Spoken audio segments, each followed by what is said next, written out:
바다 위 얇은 종이 한 장, 수천 년간 한국인의 밥상 위에 있었습니다. 그런데 어느 날 그것이 미국 월마트 건강식품 코너에 나타났습니다. 현지 식품업계 분석가들은 말했습니다. 동양 식재료는 메인스트림이 되기 어렵다. 한류 팬들의 일시적 유행일 거라 했습니다. 그런데 한국 김은 팬층이 아니라 시장을 선택했습니다. 2010년 수출 1억 1천만 달러, 2023년 7억 9천만 달러, 2024년 10억 달러, 13년 만에 9배.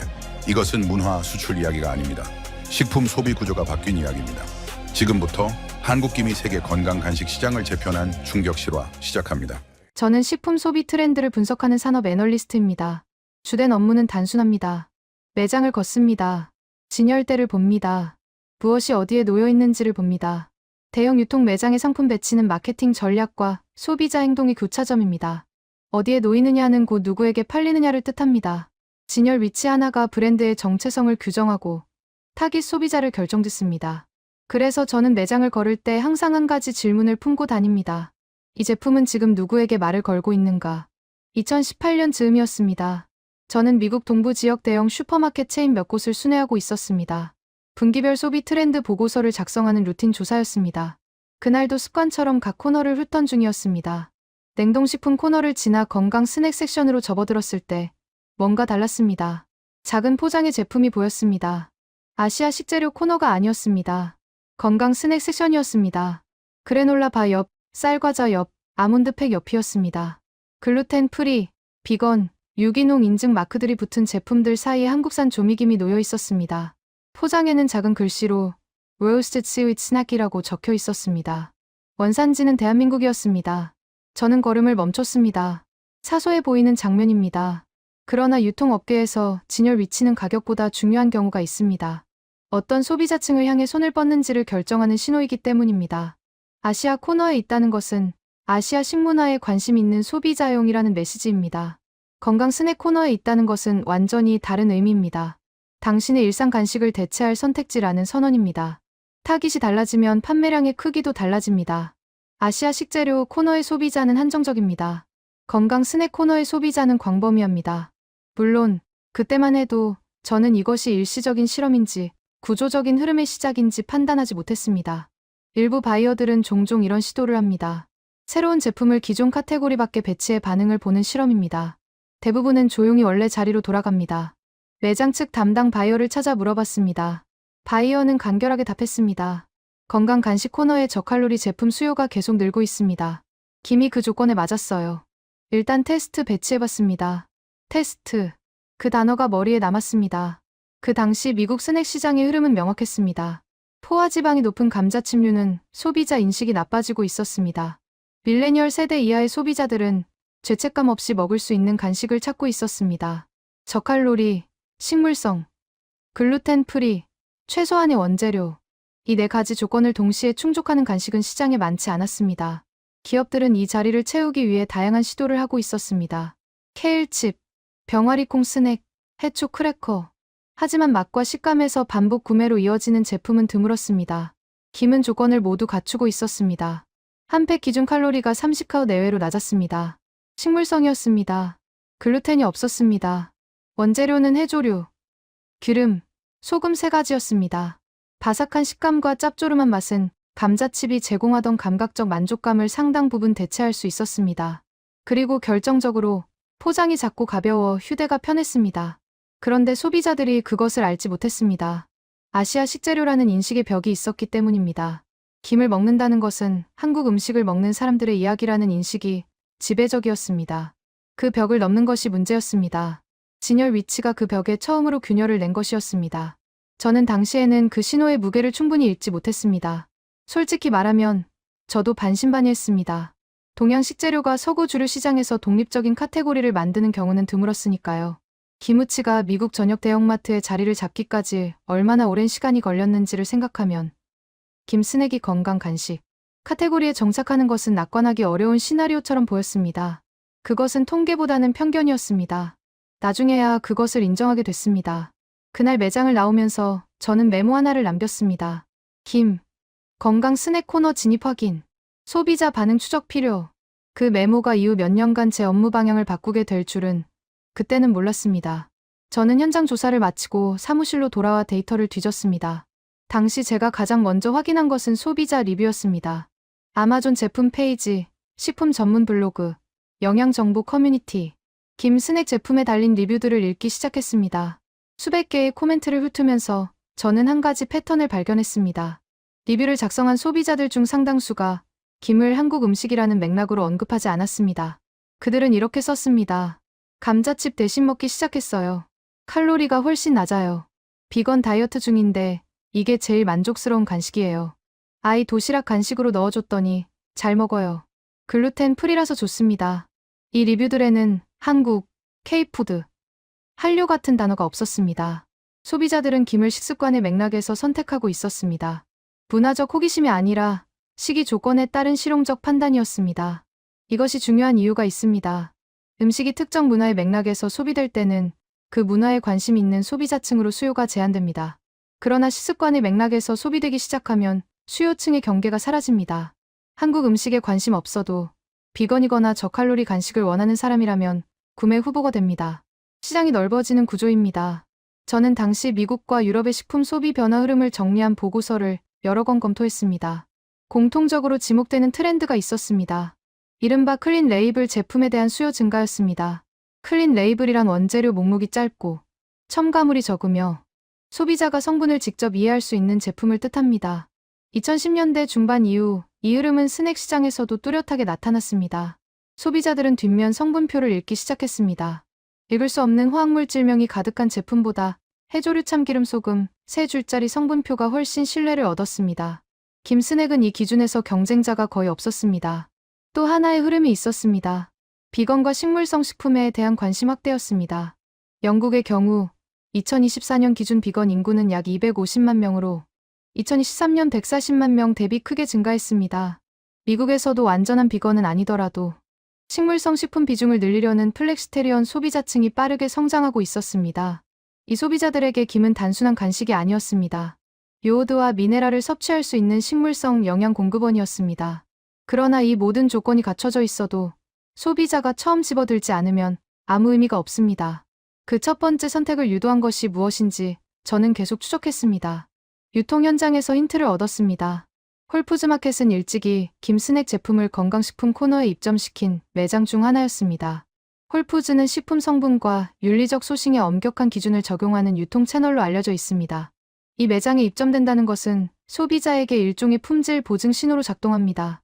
홀푸드에 있는 제품이라면 믿을 수 있다는 인식이 있기 때문입니다. 트레이더조도 마찬가지였습니다. 트레이더조의 자체 브랜드 로스티드 시위드 스낵은 한때 품절이 반복될 만큼 인기를 끌었습니다. 가격은 99센트였습니다. 진입 장벽이 거의 없었습니다. 가격 구조도 중요한 변수였습니다. 소비자가 새로운 식품을 처음 시도할 때 가격이 낮을수록 심리적 저항이 줄어듭니다. 1달러 미만의 소포장 김스낵은 이 심리적 저항을 효과적으로 낮췄습니다. 처음 사보는데 실패해도 손해가 없는 구조였습니다. 그리고 한 번 맛을 본 소비자 중 상당수가 재구매했습니다. 짭조름하고 바삭한 식감이 반복 구매를 유도하는 데 충분했기 때문입니다. 저는 이 시점에서 소비자 인식의 전환이 이미 조용히 시작됐다는 것을 파악했습니다.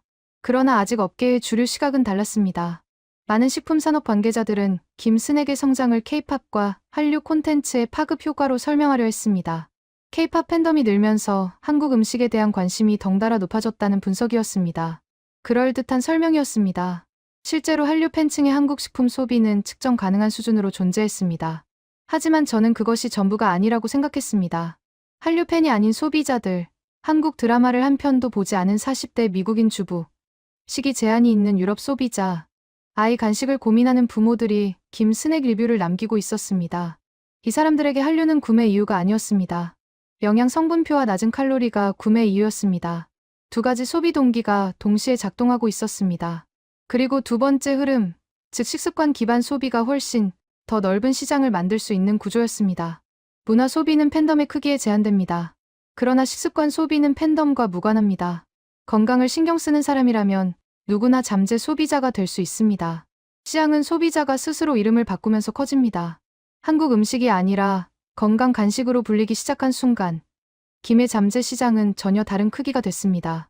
그 이름의 전환이 조용히, 그러나 돌이킬 수 없는 속도로 진행되고 있었습니다.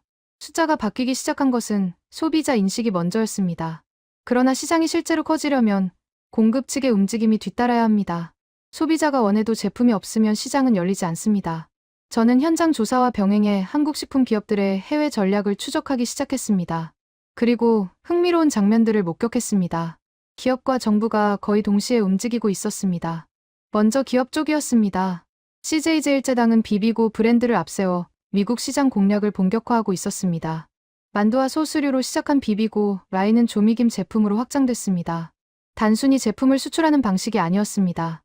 현지 대형 유통 채널과 직접 바이어 계약을 맺고 현지 소비자 입맛에 맞춘 포장과 플레이버를 개발하는 방식이었습니다. 한국에서 팔리는 조미김 포장과 미국 시장용 포장은 달랐습니다. 영문 영양 성분 표기, 유기농 인증, 비건 마크를 전면에 배치한 설계였습니다. 제품보다 포장이 먼저 현지화된 셈이었습니다. 광천김, 대청김 등 중소규모의 전통김 생산업체들도 움직였습니다. 이들은 수십 년간 국내 시장과 교민 대상 수출에 집중해왔습니다.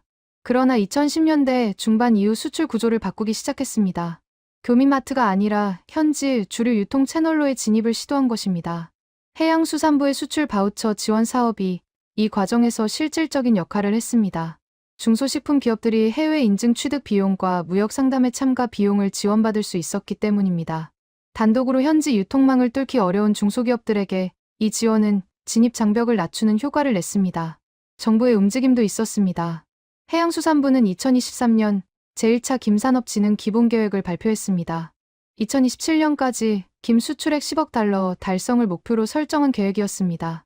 국제인증 취득 지원, 수출 바우처 확대, 해외 방사능 안전성 검사 강화, 해외 무역 상담의 확대 개최가 핵심 내용이었습니다. 정부가 단일 수산물 품목을 위해 이런 규모의 진흥 계획을 수립한 것은 드문 일이었습니다. 그만큼 김의 수출 잠재력을 전략적으로 인식하고 있었다는 뜻이었습니다. 한 가지 더 주목할 만한 움직임이 있었습니다. 2024년 10월 해양수산부는 한국김의 영문 표기를 GIM으로 국제 표준화했습니다. 기존에는 nori, seaweed, labor 등 여러 표현이 혼재해 사용됐습니다. nori는 일본어에서 온 단어였습니다. 국제시장에서 한국김이 일본어 명칭으로 팔리는 상황이 오랫동안 지속되었습니다. GIM 표기 국제 표준화는 단순한 명칭 정리가 아니었습니다. 한국산 김의 독자적인 정체성을 국제시장에 확립하겠다는 선언이었습니다. 기업들은 다른 방향에서도 움직이고 있었습니다. 제품 다양화였습니다. 기존 조미김은 플레이버 선택지가 단순했습니다. 참기름, 소금 기반의 기본형이 대부분이었습니다. 그러나 해외 시장 공략을 위해 개발된 제품군은 달랐습니다. 바비큐 맛, 치즈 맛, 불고기 맛, 와사비 맛, 칠리라임 맛, 테리야키 맛까지 현지 소비자들이 익숙하게 받아들일 수 있는 플레이버 라인이 확장됐습니다. 2024년 10월에는 미국 유기농 시위드, 스낵 브랜드 제미가 한국식 바비큐 플레이버 제품을 출시했습니다. 고추장, 마늘, 간장, 미소, 후추를 조합한 이 제품은 한국의 조미 기술과 현지 소비자 취향을 동시에 반영한 결과물이었습니다. 저는 이 시점에서 중요한 구조 변화를 읽었습니다. 초기에 김스낵이 해외 시장에서 팔린 방식은 단순했습니다. 한국에서 생산한 제품을 그대로 수출했습니다. 그러나 2010년대 후반 이후 방식이 달라졌습니다. 현지 브랜드들이 한국산 원초를 수입해 자체 브랜드로 가공 판매하기 시작했습니다. 제미, 시스낙스, 애니찬 같은 미국 브랜드들이 한국산 김을 원재료로 사용하면서 현지 소비자에게 친숙한 이름과 포장으로 제품을 판매했습니다. 이 구조는 표면상 한국 브랜드의 인지도를 낮추는 것처럼 보였습니다.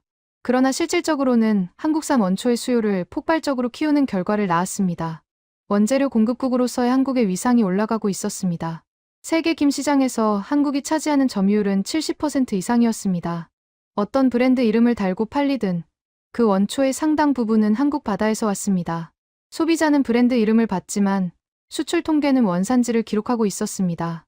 공급망 측면에서도 변화가 있었습니다. 2024년 5월 애니춘스는 한국김 공급업체와 파트너십을 체결해 시위드, 비반 스낵 라인을 확장했습니다. 2024년 7월 샘피오푸드가 새로운 조미김 스낵 라인을 출시했습니다. 기업들의 행동이 연달아 이어지고 있었습니다. 시장이 성장하는 속도에 공급망이 반응하는 전형적인 패턴이었습니다. 저는 이 과정을 관찰하면서 한 가지를 정리했습니다. 기업들이 제품을 바꾼 것이 아니었습니다. 제품이 팔리는 방식을 바꾼 것이었습니다. 같은 김이었습니다. 그러나 포장이 달라지고, 이름이 달라지고, 진열 위치가 달라지면서 완전히 다른 소비자층에게 닿았습니다. 공급이 수요를 만든 것이 아니라 소비자 변화를 먼저 읽은 기업들이 선제적으로 공급 구조를 재편한 것이었습니다. 그리고 정부는 그 흐름에 속도를 더했습니다. 조용한 전환이었습니다. 그러나 그 방향은 뚜렷했습니다. 시장은 내부의 노력만으로 커지지 않습니다. 때로는 외부 변수가 흐름을 가속시킵니다. 어떤 경우에는 예상치 못한 곳에서 수요가 터집니다. 한국 김의 해외 시장 확장도 그랬습니다. 기업과 정부의 전략적 움직임이 토대를 만들었다면 외부 변수들이 그 토대 위에 스케일을 얹었습니다. 저는 그 과정을 추적하면서 세 가지 외부 변수를 확인했습니다. 냉동 김밥의 등장, 글로벌 대체 스낵 시장의 확대, 그리고 지속 가능성 트렌드였습니다. 첫 번째 변수는 냉동 김밥이었습니다.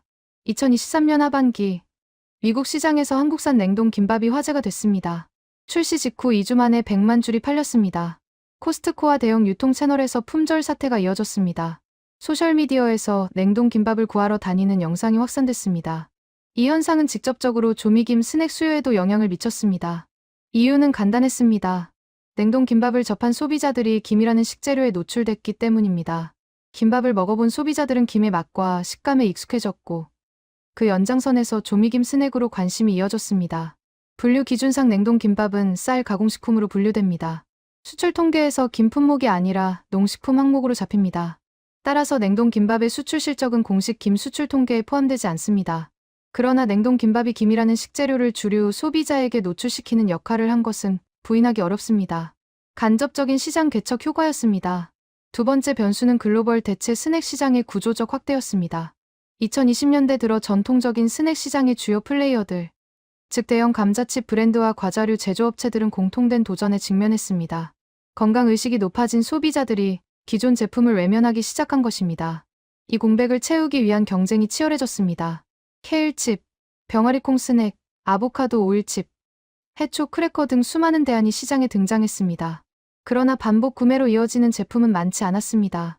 맛이 생소하거나 식감이 어색하거나 가격이 지나치게 높은 경우가 많았기 때문입니다. 이 경쟁 속에서 김 스낵은 눈에 띄는 생존율을 보였습니다. 짭조름한 맛과 바삭한 식감은 기존 스낵 소비자들이 익숙하게 받아들일 수 있는 감각적 특성이었습니다. 낯설지 않은 맛이었습니다. 동시에 칼로리는 낮고 원재료는 단순했습니다. 이 조합이 반복 구매율을 높였습니다. 대형 유통업체들이 주목하기 시작한 것도 이 시점이었습니다. 월마트, 타깃, 코스트코가 김 스낵 제품 입점을 확대했습니다. 유통 채널이 넓어지면서 접근성이 높아졌고, 접근성이 높아지면서 소비자 저변이 확대됐습니다. 글로벌 김해조 스낵 시장은 2024년 기준 약 20억 달러에서 25억 달러 규모로 추정되며 2030년대까지 연평균 10% 내외의 성장이 전망됩니다. 이 성장의 상당 부분은 아시아 태평양 지역이 주도하고 있습니다만 북미와 유럽의 성장 속도도 빠르게 올라오고 있습니다. 세 번째 변수는 지속 가능성 트렌드였습니다. 2020년대 들어 식품 소비에서 환경적 고려가 중요한 구매 기준으로 부상했습니다. 탄소 발자국, 수자원 사용량, 토지 이용 효율성이 식품 선택의 기준으로 거론되기 시작했습니다. 이 흐름은 해조류 기반 식품에 유리하게 작용했습니다. 해조류는 육상 농업과 달리 담수, 비료, 토지가 필요 없습니다. 바닷속에서 자라면서 오히려 이산화탄소를 흡수하고 수질을 개선하는 효과가 있습니다. 미국의 유기농 시드 스낵 브랜드 제미는 자사의 유기농 해조류 양식이 탄소를 경리하고 수질을 개선한다는 점을 마케팅 메시지로 전면에 내세웠습니다. 이 메시지는 환경의식이 높은 소비자층에게 효과적으로 작동했습니다. 지속 가능성은 단순한 마케팅 언어가 아니었습니다.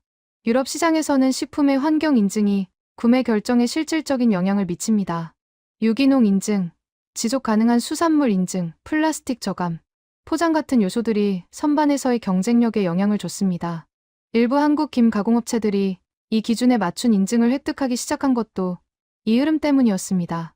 그러나 저는 이 외부 변수들을 관찰하면서 한 가지를 주의 깊게 구분했습니다. 외부 변수들은 흐름을 가속시켰지만 흐름 자체를 만들지는 않았습니다. 냉동 김밥의 유행이 없었어도 조미김 스낵 시장은 성장하고 있었습니다. 지속 가능성 트렌드가 없었어도 김의 영양 성분은 유효했습니다. 외부 변수들은 이미 움직이기 시작한 흐름 위에 올라탔습니다.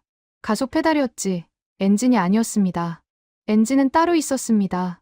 소비자의 식습관 변화와 그 변화를 읽고 선제적으로 움직인 기업과 정부의 전략이었습니다. 외부 변수들은 그 위에 스케일을 더했을 뿐이었습니다. 그리고 이 모든 흐름이 합쳐진 결과가 숫자로 나타나기 시작했습니다. 2019년 이후 한국 김은 수산물 수출 1위 품목 자리를 지키고 있습니다. 수출 대상국은 2010년 64개국에서 2023년 124개국으로 확대됐습니다. 13년 사이에 2배였습니다. 세계 어느 나라와도 손잡을 수 있는 식품이 됐다는 뜻이었습니다.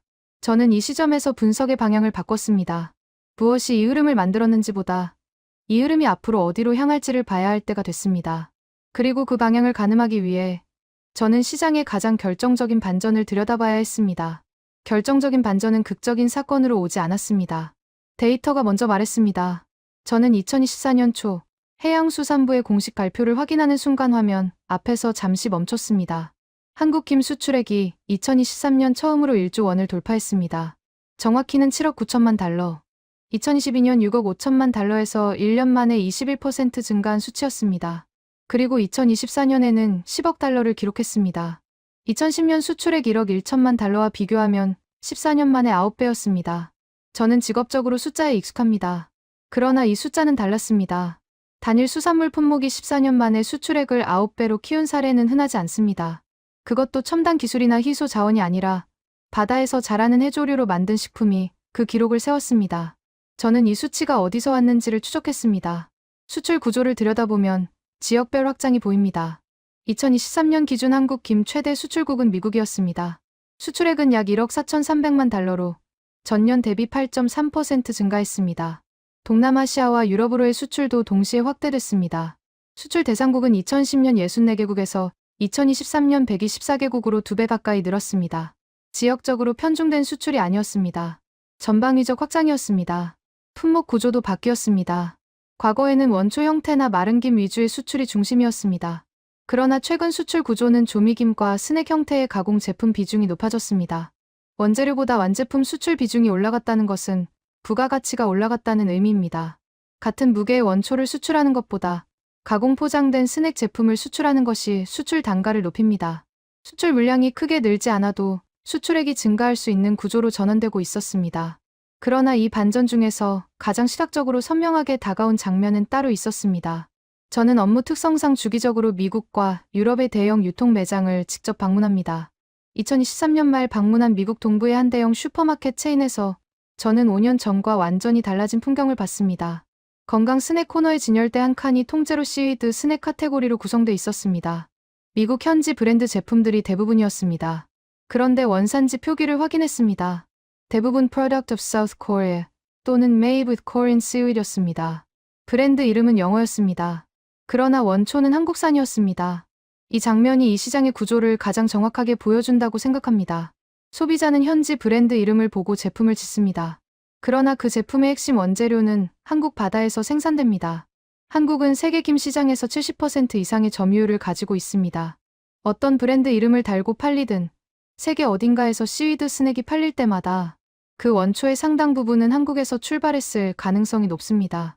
저는 이것을 보이지 않는 점유율이라고 부릅니다. 브랜드 인지도는 낮을 수 있습니다. 그러나 공급망에서의 지배력은 압도적입니다.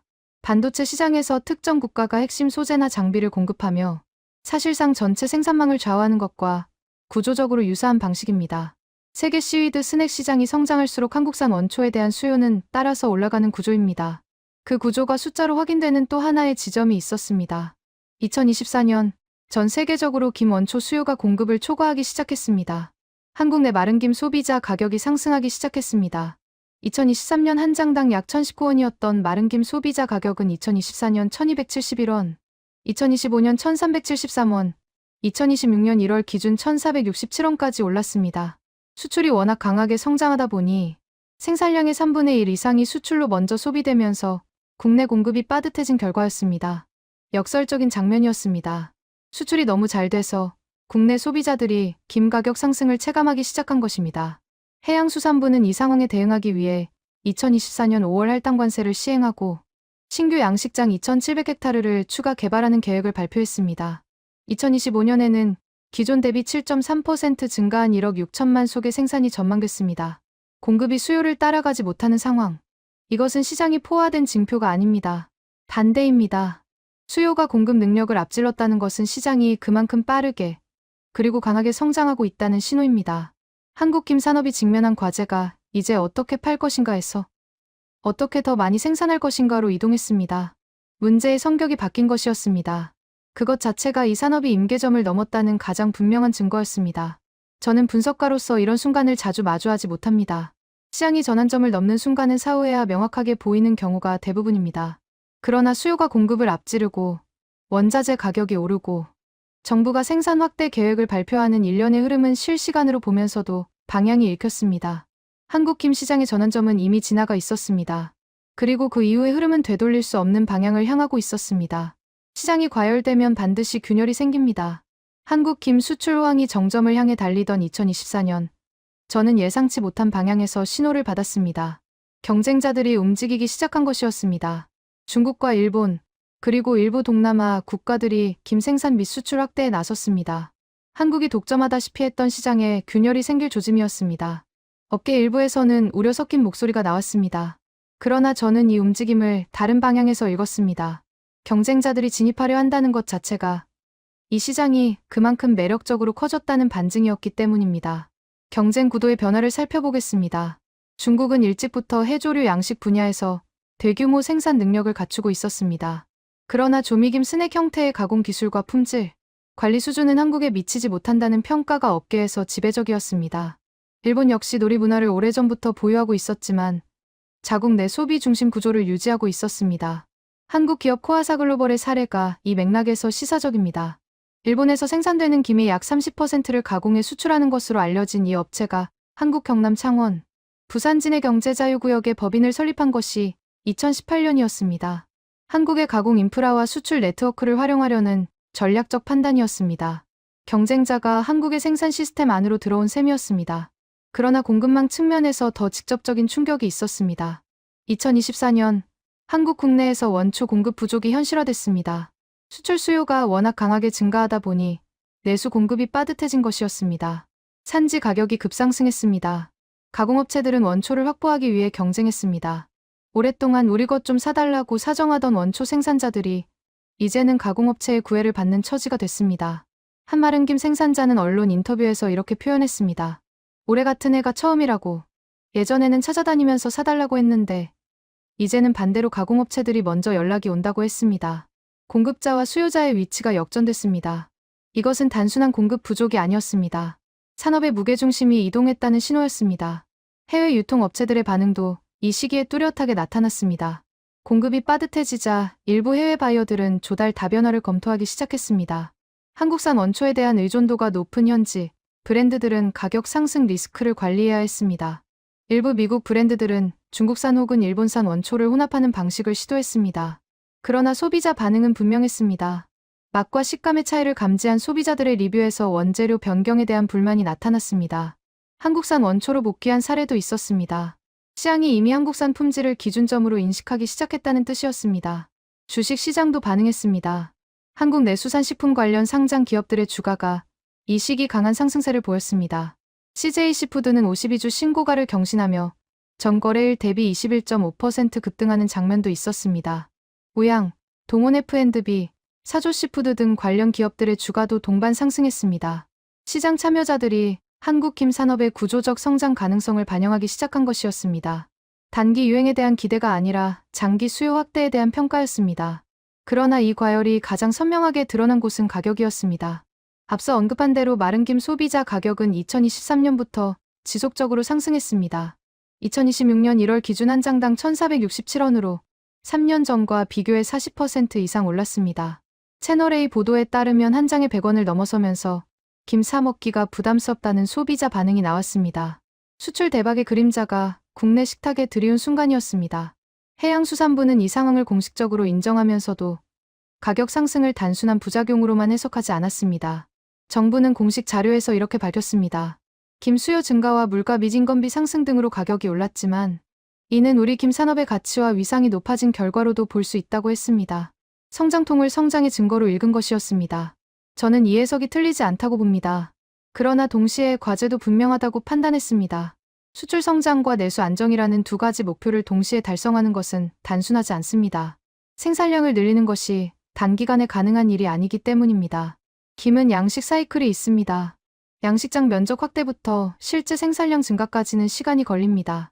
이 패닉의 구조가 시사하는 바는 분명했습니다. 한국 김 산업이 이제 내수와 수출 모두를 감당해야 하는 규모로 성장했다는 것이었습니다. 작은 수산물 수출 품목이 아니었습니다. 국내 물가와 해외 공급망에 동시에 영향을 미치는 전략적 식품 산업이 됐습니다. 시장이 패닉할 때 그 산업의 실제 무게가 드러납니다. 한국 김은 그 무게를 세상에 내보인 것이었습니다. 시장은 틀렸을 때 조용히 수정합니다. 요란하게 사과하지 않습니다. 그냥 방향을 바꿉니다. 저는 식품 산업을 오래 관찰해왔기 때문에 그 조용한 수정이 어떤 모습으로 나타나는지 압니다. 회의실에서 나오는 말이 달라집니다. 보고서의 결론이 달라집니다. 바이어들이 다른 질문을 하기 시작합니다. 그 변화들이 쌓이면 태도가 바뀌었다는 것을 알 수 있습니다. 2024년 하반기, 저는 그 변화를 목격하기 시작했습니다. 몇 년 전까지만 해도 북미와 유럽의 식품업계 관계자들이 한국 김 스낵을 바라보는 시선은 일정했습니다. 흥미로운 니치 제품이라는 평가였습니다.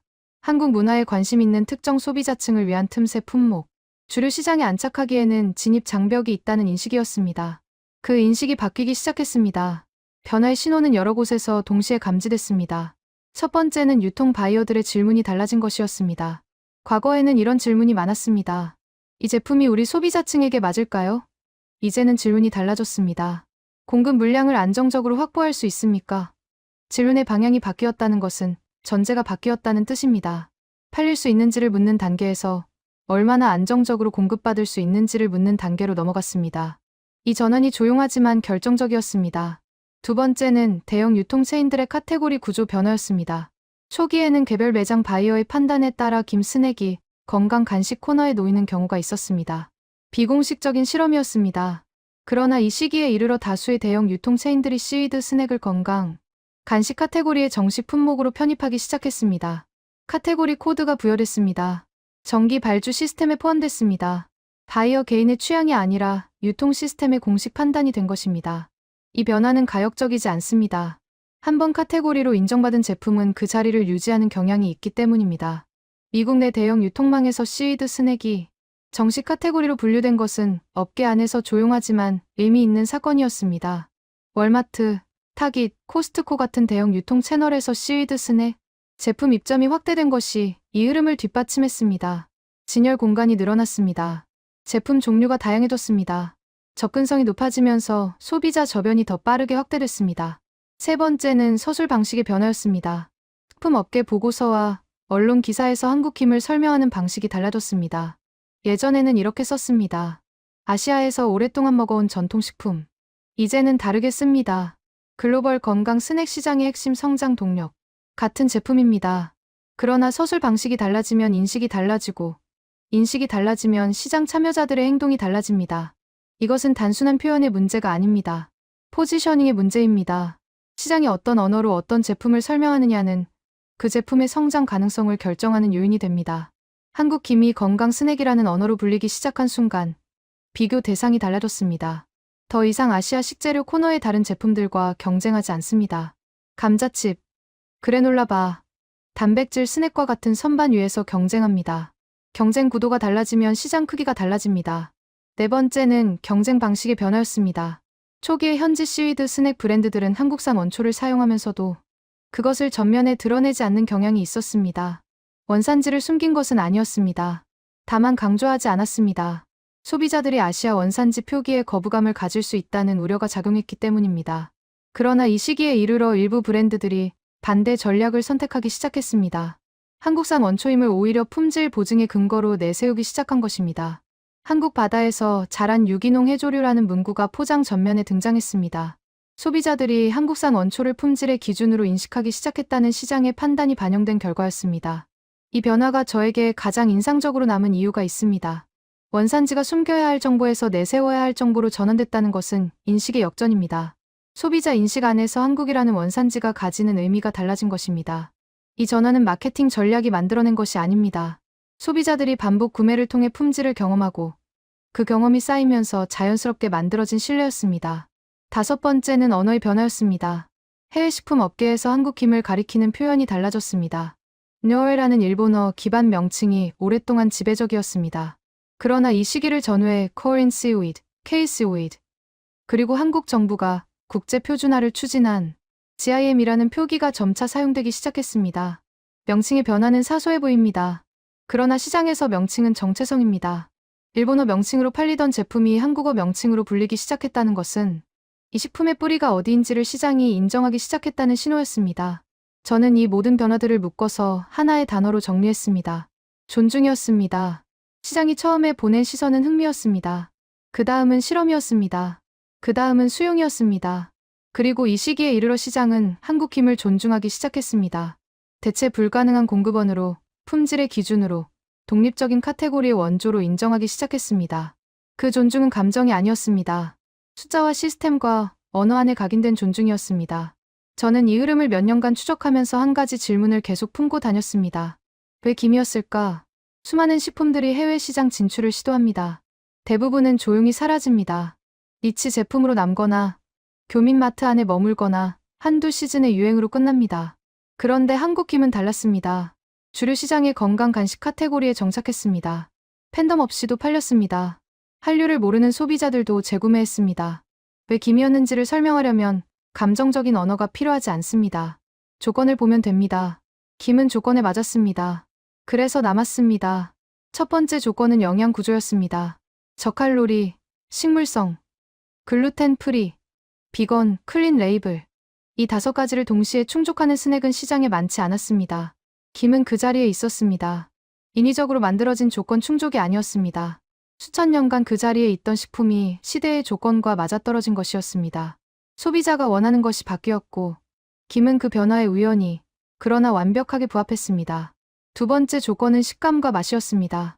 건강 간식 시장에서 반복 구매를 이끌어내는 요소는 영양 성분이 아닙니다. 맛과 식감입니다. 아무리 건강에 좋아도 맛이 없으면 한 번으로 끝납니다. 케일칩이 주목받았다가 빠르게 사라진 이유가 여기 있습니다. 영양 성분은 훌륭했지만 반복 구매를 유도할 만큼의 맛과 식감을 갖추지 못했습니다. 김은 달랐습니다. 짭조름한 맛과 바삭한 식감은 기존 스낵 소비자들이 익숙하게 받아들일 수 있는 감각적 특성이었습니다. 낯설지 않았습니다. 첫 번째 구매를 유도하는 것은 건강 인식이었지만 재구매를 이끈 것은 맛이었습니다. 세 번째 조건은 포장이었습니다. 소포장 단위의 개별 팩. 이것이 결정적이었습니다. 현대 소비자의 간식 소비 방식은 달라졌습니다. 대용량 포장을 한 번에 사서 나눠 먹는 방식에서 소포장 제품을 필요할 때마다 꺼내 먹는 방식으로 이동했습니다. 직장, 학교, 이동 중 언제 어디서든 꺼내 먹을 수 있는 포맷이 중요해졌습니다. 김 스낵의 소포장 개별팩은 이 소비 방식에 정확하게 맞았습니다. 무겁지 않고 냄새가 강하지 않고 손이 더럽혀지지 않습니다. 간식으로서의 편의성이 높았습니다.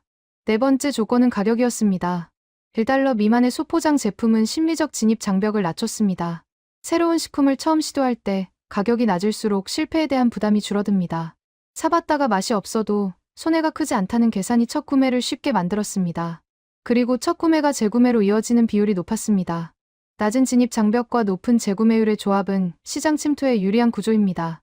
다섯 번째 조건은 공급망이었습니다. 세계 김 시장의 70% 이상을 한국이 점유합니다. 이 수치는 단순한 생산량 점유율이 아닙니다. 품질 기준의 점유율입니다. 해외 바이어들이 안정적인 품질의 원초를 조달하려면 한국을 거쳐야 하는 구조입니다. 이 공급망 지배력은 브랜드 인지도와 무관하게 작동합니다. 어떤 이름의 제품이 팔리든 원초의 상당 부분은 한국산입니다. 시장이 성장할수록 한국의 공급망 지배력은 더 강해지는 구조입니다. 이 5가지 조건이 동시에 충족됐습니다. 그것이 왜 김이었는지에 대한 답입니다. 그러나 저는 여기서 한 가지를 분명히 짚고 싶습니다. 이 조건들이 자연스럽게 충족된 것처럼 보이지만 그 뒤에는 오랜 시간에 걸친 준비가 있었습니다. 한국의 김산업은 수십 년간 품질 관리와 양식 기술을 발전시켜왔습니다. 가공 기술을 높였습니다. 포장을 현지화했습니다. 해외 인증을 획득했습니다. 정부는 수출 인프라를 지원했습니다. 이 모든 준비들이 쌓인 결과가 시장 조건과 맞아떨어졌을 때 성장이 터진 것입니다. 행운이 아니었습니다. 준비된 것이 조건을 만났을 때 남는 것입니다. 저는 분석가로서 이 흐름이 앞으로 어떻게 전개될지를 자주 질문받습니다. 답은 간단하지 않습니다. 그러나 방향은 있습니다. 세계 시위드 스낵 시장은 2024년 기준 약 $20억 이상 규모에서 2030년대까지 연평균 10% 내외의 성장이 전망됩니다. 한국은 이 시장의 원초 공급에서 70% 이상을 담당합니다. 시장이 커질수록 한국의 역할은 커집니다. 그러나 공급망 지배력만으로 충분하지 않습니다. 브랜드 인지도를 높이는 것, GIM이라는 독자적인 명칭을 시장에 정착시키는 것, 고부가 가치 가공 제품의 비중을 높이는 것이 다음 과제입니다. 원초를 공급하는 나라에서 완제품 브랜드를 가진 나라로 가는 여정이 남아 있습니다. 그리고 그 여정에서 가장 중요한 것은 이미 확인됐습니다. 소비자는 한국 힘을 좋아서 선택한 것이 아닙니다. 조건에 맞아서 선택했습니다. 그러나 조건에 맞아서 선택된 식품이 오랜 시간 반복 구매로 이어질 때, 그것은 더 이상 조건의 문제가 아닙니다. 습관이 됩니다. 식탁 위에 자리를 잡습니다. 한국힘은 지금 그 자리를 만들어가고 있습니다. 좋아서가 아니라 조건에 맞았기 때문에 남았습니다. 그리고 조건에 맞아 남은 식품은 결국 좋아하게 되는 식품이 됩니다. 그것이 이 시장이 가르쳐준 가장 단순하고 정확한 교훈이었습니다.